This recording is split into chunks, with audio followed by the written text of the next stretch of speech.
I have a 60 and a 32 family business in bowling for over 60 years, and it's been an honor and privilege to represent BPAA over the last several years, and I look forward to everybody having the opportunity to get back open fully, and I see bright, beautiful days ahead for all of us, and looking forward to working with everybody in the field. Frank? Thank you. So, well, we've got a few questions that have come in. I'm going to go to those in a second, but before, as always, I want to plug Louisville and Bowl Expo. We're going to have a show there. It's going to be a wonderful show. The Pro Shop guys and the showcase is happening on that Monday and Tuesday. And I've had a lot of people ask me about our keynote. And you know, this year, we're not going to do a keynote as traditional. You know what we're going to do? We're going to lean back and let Jeff Foxworthy kind of make us all a little bit happier and let us in a little bit better mood. We don't need a big message. Our message will be our cash register is ringing. That'll be our message to everybody.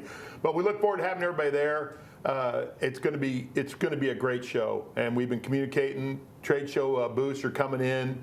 We'll have a lot of people drive. We're excited about that. I was talking to a proprietor up in Connecticut. He's going to make a week of it. He's bringing his grandkids down, and they're just going to drive and take some time to get some family time and then come to Expo. It'll be a great show. And of course, it'll finish up at Churchill Downs.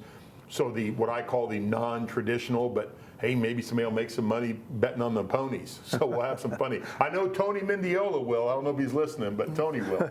He's a big pony guy. Hey, so let me give you one of the first questions that's come in. I'll direct this one to Jim to start with. You know, Jim is a proprietor and is the current BPAA president. What do you feel are the most important steps in the recovery process, and where do you see the industry at the end of 2021? Well, I think the first thing you need to do is really keep in touch with your league bowling base. They're going to be the first ones to come back and visit your center. And what we've done in California, even though we're not open yet, we've made sure that we've kept in contact with them. Because, like I said, they're the first ones that are going to come back because they're the ones that feel comfortable in your center. They bowl with their families, their friends. They feel comfortable around these people. They know your business. They're not afraid to come in. And I think once they come back in, then the general public will return after. Yeah, that's some very good points. And we've kind of lived at BPA by saying that in the ending, the end user, the consumer, is going to decide what's safe for you and not. And if we can keep that going and our proper procedures, we think the road ahead is bright. And so that's a really good point. Kevin, we had a question come in for you. Is there a policy or procedure that you've implemented that you plan on continuing long after the pandemic is behind us? Obviously, in the state of Florida, we're a lot further down the road than the folks are in California. Some other folks are. I'm very fortunate because of that. I'm very grateful because of that. We've adjusted in the beginning. We had our league base as there, and then as things opened up more, became more casual dominant, but we've been very fortunate. We've adjusted some of our hours of operations, allowing us to do a better job of getting the building prepared in the morning, and even early in the evening, closing at 1 in the morning instead of 2, because it gives us an opportunity to make our building and process much better. I think people appreciate their jobs more that work for us, which is very important. And overall, I would say those were the biggest adjustments as far as that goes. The issues we face now are employee related with getting enough people to work. We're fortunate enough that we're busy enough, and now we're having some issues with getting proper staffing. But again, that's a good problem to have, and we're excited to have the opportunity, and probably worked harder in the last 6 months than I have in a long time, as a company especially, to try to take care of people's needs. And the customers have been great. Good to hear. Well, I loved the dinner last night when you were talking about you were washing dishes all weekend. Yeah, so I was. Pretty good stuff. You know, back to you, I got one more for you, Jimmy. You know, on a personal note, you've been living in an area of the company where your business has been closed and still closed, or you're barely open, for the better part of a year. No income for a year. How have you remained positive through all that? Well, there's been a lot of ups and downs. There's been a lot of sleepless nights, and sometimes I lay in bed and wondering how it's all going to work. But you wake up in the morning and you realize it's just numbers. It'll all work out. We will open again. But really what keeps me going is, like I said, we have kept in touch with our league bowler base. We've had meetings, we keep in contact with them, and just knowing their willingness to come back, it's so positive. That's what keeps me going. That's great to hear. Yeah. Good to hear. And I think league bowling is going to, I think in some areas, even in the summertime, we're going to see a great summer of league bowling. But I think come the fall, people want to get out. They want to cocoon. And what a better place to cocoon than in a bowling center and a league and meet some new people and hang out with some friends. I'll go back to Kevin, which is my final question for Kevin will be this. That was sent in to us yesterday. Hey, you've been open since May or June, I think, or something like that? Mid-May. Mid-May. So if you could give some advice to people that are going down the road, what would that be? Frank, I would say that every day is different. I don't think you should ever expect to come into your building anymore in the very near future and have the same thing happen every day. Some days we have people that are mad that we have too many people in the building. Some days we have people that are mad that we don't have enough people in the building. I think we have become, as a company, and myself as a person, much more flexible than I ever thought I would be or have to be. And I think you just have to roll with the punches every day and adjust and work hard and keep your head up and keep your chin up. And the other side looks extremely bright from what I've seen, for sure. Yeah. I've got another one for you, and this is more of a personal one, Kev.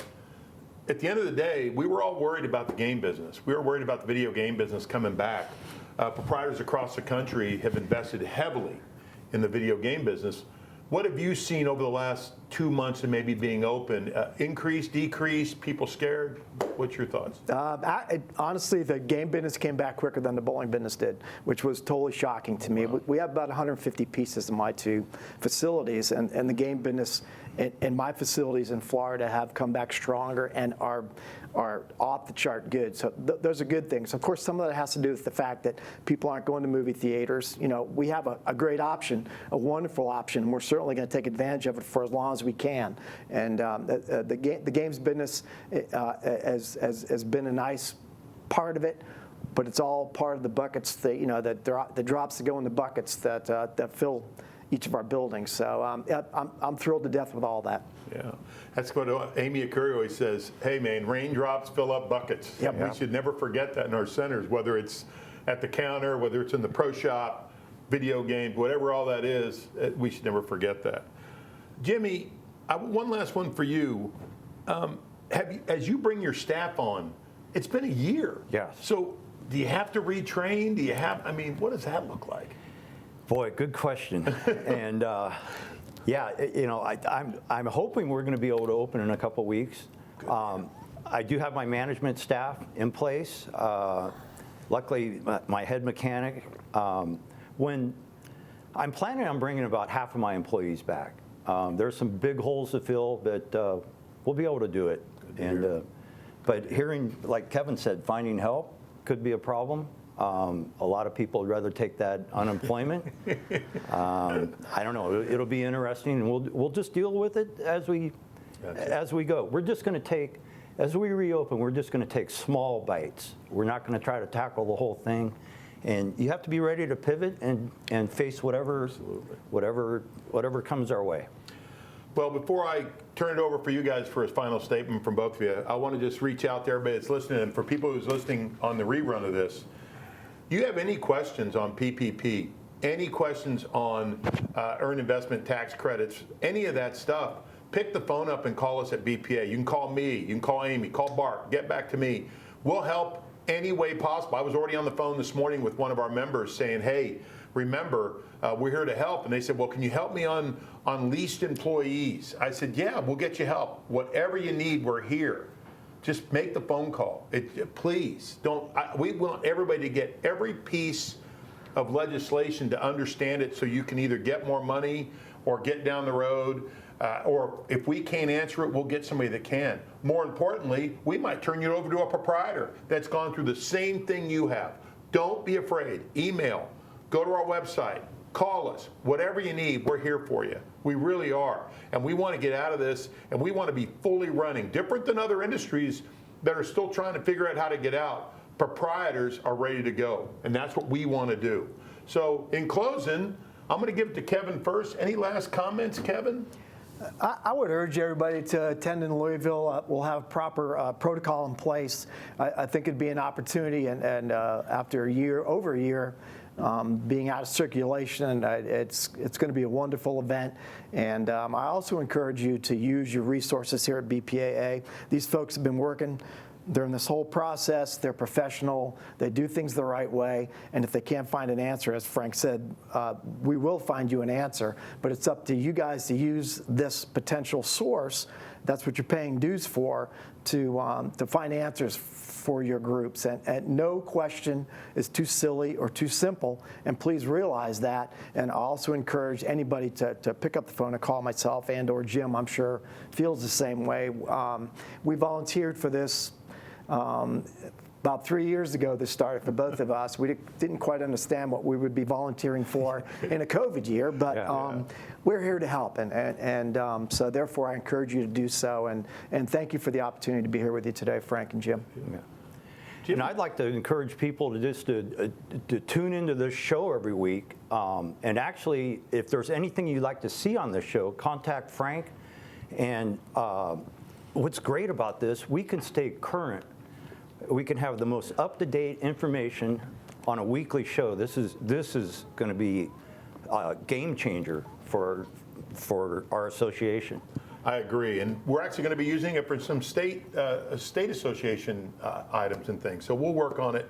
Well, hey, I want to thank Bart and his whole team, and be sure you tune in next Tuesday at 10:15 Eastern for another edition of the Tuesday Morning Profit Break. Thanks, guys.